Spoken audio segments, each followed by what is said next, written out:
Welcome to economics edibles. Statistical assistant grade 2 എക്കണോമിക്സിൻ്റെയും SET എക്കണോമിക്സിൻ്റെയും പുതിയൊരു ക്ലാസ്സിലോട്ട് സ്വാഗതം. ഇന്നത്തെ ക്ലാസ്സിലെ മോക്ക് ടെസ്റ്റ് പാർട്ട് 5 ആണ്. കഴിഞ്ഞ ക്ലാസ്സുകളിൽ പറഞ്ഞ പോലെ തന്നെ 2025 ഫെബ്രുവരി 2 നടന്ന സെറ്റ് എക്സാമിൻ്റെ ക്വസ്റ്റ്യൻസ് ആണ്, എക്കണോമിക്സ് സെറ്റ് പേപ്പറിൻ്റെ ക്വസ്റ്റ്യൻസ് ആണ് മോക്ക് ടെസ്റ്റിന് ഉൾപ്പെടുത്തിയിട്ടുള്ളത്. അപ്പോൾ നമുക്ക് ക്വസ്റ്റ്യൻ നോക്കാം. Gender inequality index is a composite measure reflecting inequality in achievement between men and women in 3 dimensions. Gender inequality index പ്രകാരം എന്താ, വുമണും മെന്നും തമ്മിലുള്ള ആ ഒരു ഇനീക്വാളിറ്റി റിഫ്ലക്റ്റ് ചെയ്യുന്ന 3 ഡയമെൻഷൻസ് ഏതെല്ലാമാണെന്നാണ് ചോദിച്ചിട്ടുള്ളത് താഴെ കൊടുത്തിട്ടുള്ള ഓപ്ഷനിൽ. Option A productive health empowerment and labour market. Option B child sex ratio literacy and life expectancy. Option C credit access employment education. Option D sex ratio labour market participation and literacy. ഇവിടെ answer വരുന്നത് option A ആണ്. Reproductive health empowerment and the labour market ആണ് ഇവിടെ answer വരുന്നത്.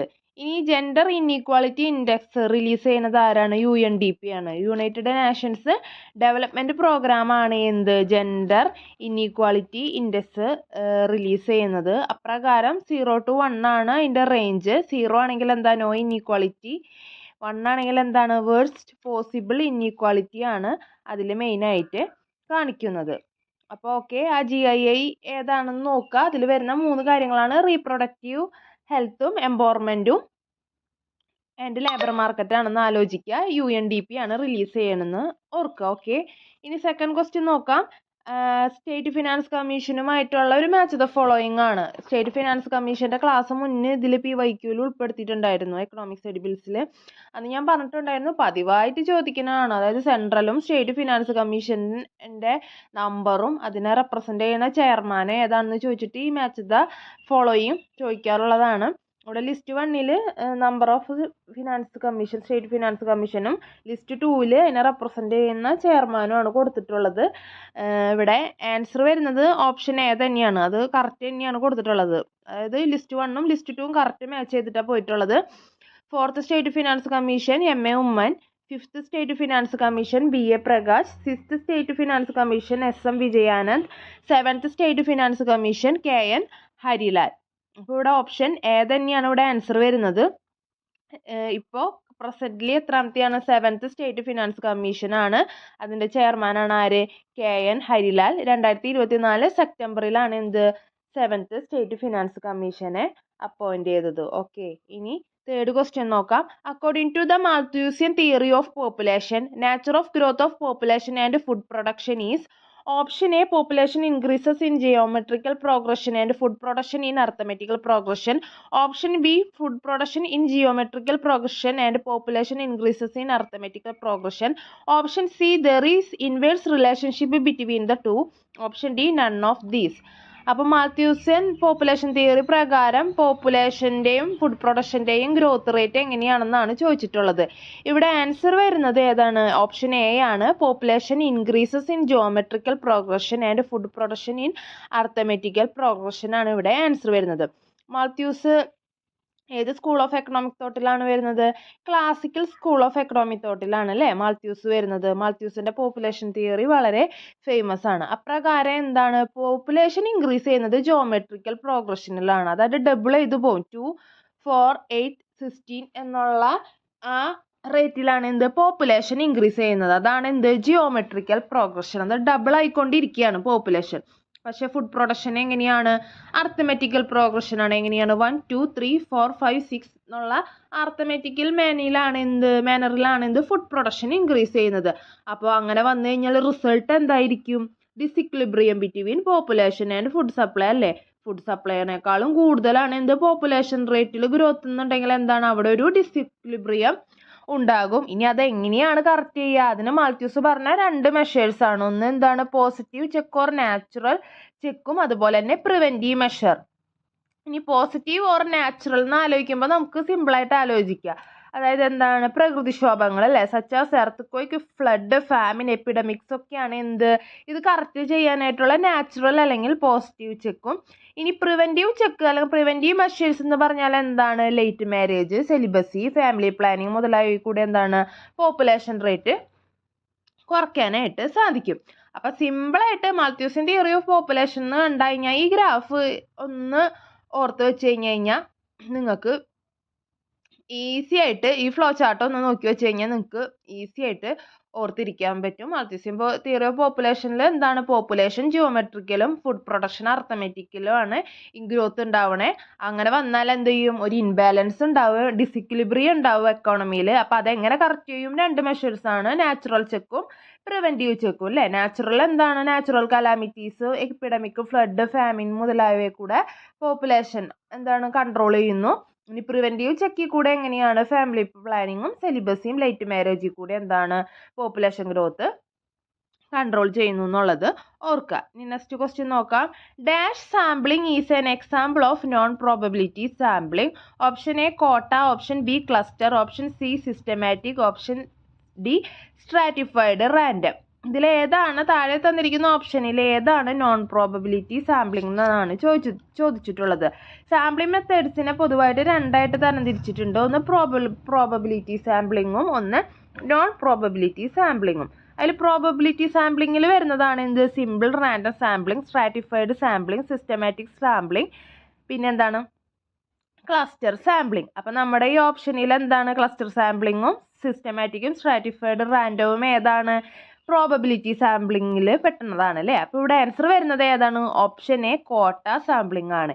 ഇനി non probability സാമ്പിളിങ്ങിൽ വരുന്നത് ഏതെല്ലാമെന്ന് നോക്കാം. Purposive sampling, quota sampling, judgment sampling, snowball sampling, convenience sampling.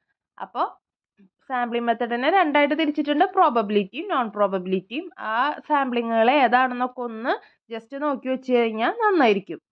അപ്പോൾ ഇവിടെ ആൻസർ ഓപ്ഷൻ എ ആണ്, കോട്ട സാമ്പിളിംഗ് ആണ് ഏത് നോൺ പ്രോബബിലിറ്റി സാമ്പിളിങ്ങിൽ വരുന്നത്. ഇനി അഞ്ചാമത്തെ ക്വസ്റ്റ്യൻ നോക്കാം. The necessary conditions for a constrained local optimum are called. അതായത് necessary condition for constrained local ഒപ്റ്റിമത്തിന് വേണ്ട നെസസറി കണ്ടീഷൻസ് ഏതാണെന്നാണ് ചോദിച്ചിട്ടുള്ളത്.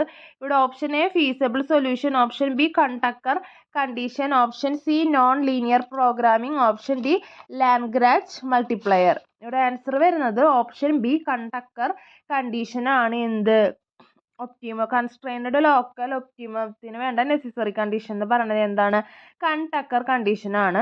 കണ്ടക്കർ കണ്ടീഷൻ എന്താണെന്ന് നോക്കാം. Kuhn Tucker conditions are powerful tool in mathematical economics for solving non linear programming addressing optimization problem with inequality constraint. അതായത് mathematical എക്കണോമിക്സിൽ non linear program solve ചെയ്യാനുള്ള അതിലത്തെ ഇൻഇക്വാലിറ്റി സോൾവ് ചെയ്യാനുള്ള ഒരു ഇമ്പോർട്ടൻ്റ് ടൂളാണ് എന്ത് കണ്ടക്കർ കണ്ടീഷൻ എന്ന് പറയുന്നത്.